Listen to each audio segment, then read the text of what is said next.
Hey, what is going on, guys? It's Joebot on here. So today I'm going to be bringing you a YouTube video of a YouTube tutorial on Super Bowl Sunday.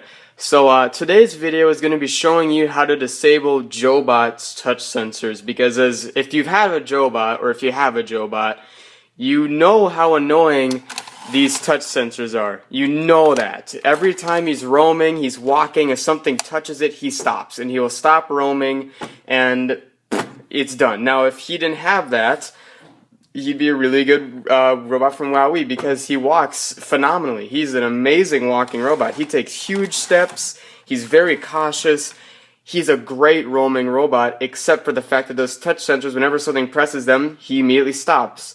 So, today I'm going to be showing you how to disable those. Now, before you do this, this is important, listen to this. Before you do this, make sure that you have a RoboSapien remote. Spider Sapien, RoboSapien X, RoboSapien remote. If once you disable these sensors, you cannot control them without a remote. You need to have a remote that works for making him do things, because he cannot do anything without a remote now.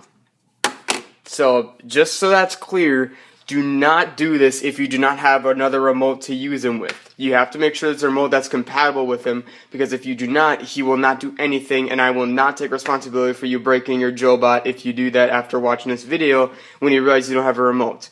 It's common sense here, people. If you're disabling the sensors, they're not going to work anymore.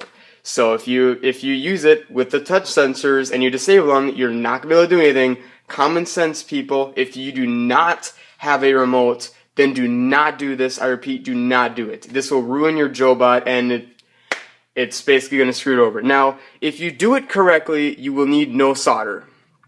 I had to use solder because I had to do some testing to see which wires were ones that went to the touch sensors. This is the easiest way to do it. If you do it the other way, you got to take apart both arms, and you have the possibility of breaking something in the arms. What you do is on these little parts down here,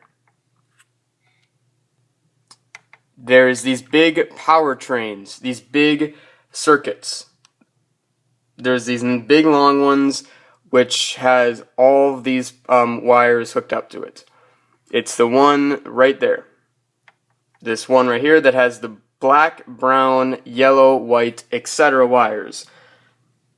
Now, what you are going to do is you're going to cut the black wire from the top on this side. This is my left. Cut that black wire and cut that brown wire. The brown wire, now both of these wires will be laying exposed. So what I would do is I would put a piece of electrical tape over the ends of them. But just to repeat myself, it is these wires right there. Those two that are cut are the ones that you want to cut. You want to cut the black and brown wires on the top. Your Joebot may be different than mine, but on all the models, it should be the black and brown one. So in case yours is laid out different, cut the black and brown wires. You may only need to cut one. I would just cut two to be safe, because you want to be redoing this. Now, on this side, I made this mistake. As you can see on the top, I cut the wrong wires, and you can see I had to solder them back on. Cut on this side, they're on the bottom. On the bottom of the power train, or the power circuit, mini circuit, whatever you want to call it, there is the black and brown wire. Again, on the bottom. Make sure to cut them on the bottom. Do not do them on the top like you did on the left side. On the right side, you need to cut them on the bottom. And just to make it easier, just cut the black and brown wire. Just cut the black and brown wire. And do not mistake it. Do not mistake it for this one. It's the one behind it. It's the one right next to this. It's the one behind the motor control. It is not this one. It is this one. Again, I'll repeat myself. It is not this one. It is this one. The one behind the motor control. Okay? Once you do this, your Joebot's touch sensors will be disabled. And if you do it correctly, the LEDs will still work. Just as long as you cut only those two wires, everything, as you can see, I'm touching them and nothing's happening. all he's doing is his microphone is hearing it. Now, when you use the remote, for instance, no, oh no, that's not what I wanted to do. Okay, that's volume. You know, I don't know how to activate battle mode at the moment. Okay. And okay, so I'll just show you.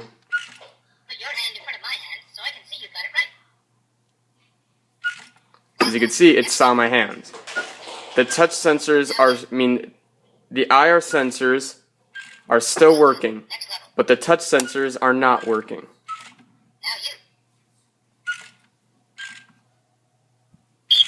Yeah, whatever, I couldn't do two hands, but anyways, that is just a little example. This is one of the most helpful videos you're gonna have on this. Yeah, thank you. This is one of the most helpful videos you're gonna want to have for Joebot. If you are buying Joebot and you are getting it for autonomous purposes, you are gonna want to either reconsider or do this mod. Joebot is one of the best autonomous robots, especially on feet, but the touch sensors completely ruin it. So if you are gonna do this, make sure you have a remote. Again, I repeat myself, you need to have a remote. You need to have a remote. The most important part, you need to have a remote. If you do not have the remote, you cannot control them. And I'm repeating this so many times because I don't want someone doing this and then breaking it and then not having a remote and then blaming it on me, asking me to buy them a new one, send them a remote, etc. I am not going to take any responsibility if you break your Joebot. If your Joebot breaks because of this, that is your own fault. You should have listened to me when I said you need a remote. Anyways, this is how you disable the sensors. They don't work anymore. They do not work. So this has been Arbiter's Honor, bringing you a video after a week or so, 2 weeks. Just saying you know, this is how you do it. Any other, there's another way you can go into the hands, but it's much harder. When it's easier, just take off the back and cut 4 wires at most, and you're done. You're done. Put them back together. You shouldn't have to solder if you do it correctly. Make sure to solder the correct wires. Solder. Make sure to cut the correct wires. These two and the ones on the bottom. This has been Arbiter's Honor. Thank you for watching, and I hope this video helps out a lot of people in their frustration with this robot roaming. So, thank you for watching, and I'll see you in the next video.